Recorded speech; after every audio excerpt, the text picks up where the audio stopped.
where they end up. So we have a really stacked and packed community of low-income individuals, recent immigrants and refugees. A lot of the Black community is here. So those are some cool things about the community, but things that can be challenging as well. So that's kind of why we do all these crazy random things, but it's really geospatial focused. We are really serving this area, and we kind of think of it as about a quarter-mile to a half-mile walk from the center. It's kind of what we consider Rosewood. So we straddle that border. And another mission that we have is trying to align those services between the two governments, because Gresham is focusing on Rockwood, which is 20 blocks away. It doesn't seem like very much, but again, when you really look at it, it's a great distance. And then Portland has focused on inner Portland.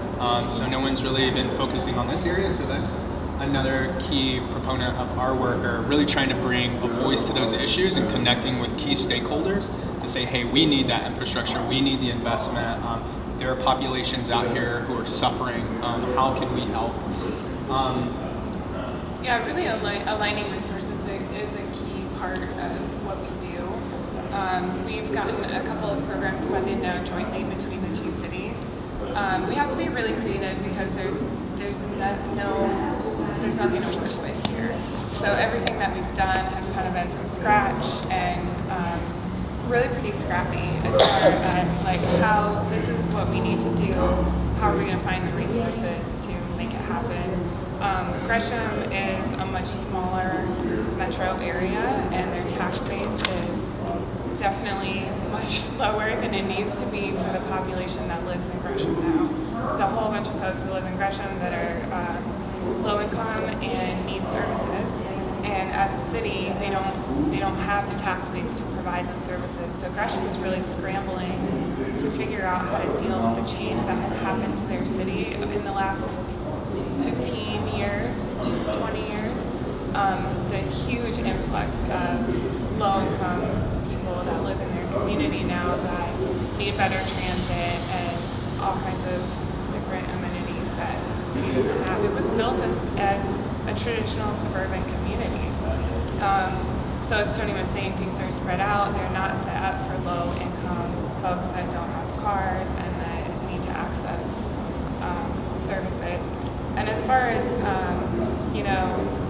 the community center issue, the closest community center to here is East Portland Community Center, which is 65 blocks away.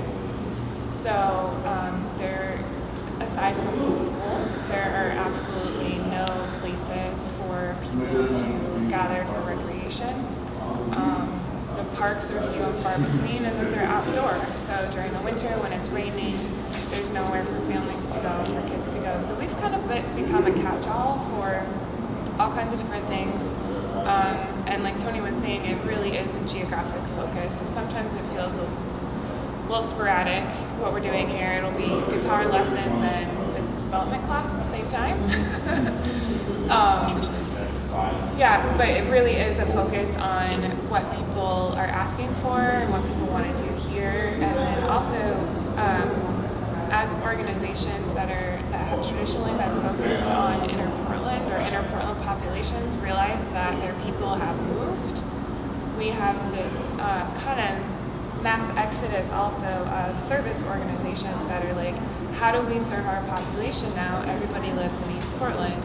We have this building on Williams or on wherever in North Portland, but it's inaccessible to the community that we want to serve now, so what do we do?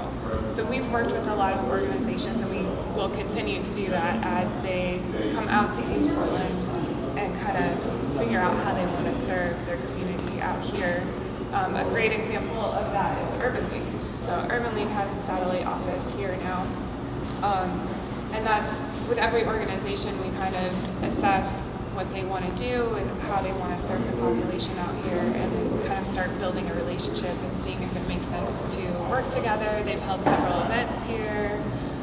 They'll be holding another event with the county around healthy food and food access actually in a couple weeks.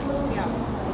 So we're kind of a venue for other organizations also to reach East Portland. We've had transportation for forums, we've had town halls. We're kind of a civic engagement center. Housing Bureau meeting coming up. Community Alliance of Tenants has met here quite often. The mayor's been out to do his State of the City address. Our reps have been here with OPB talking about the $15 an hour minimum wage and how that affects our residents. And we also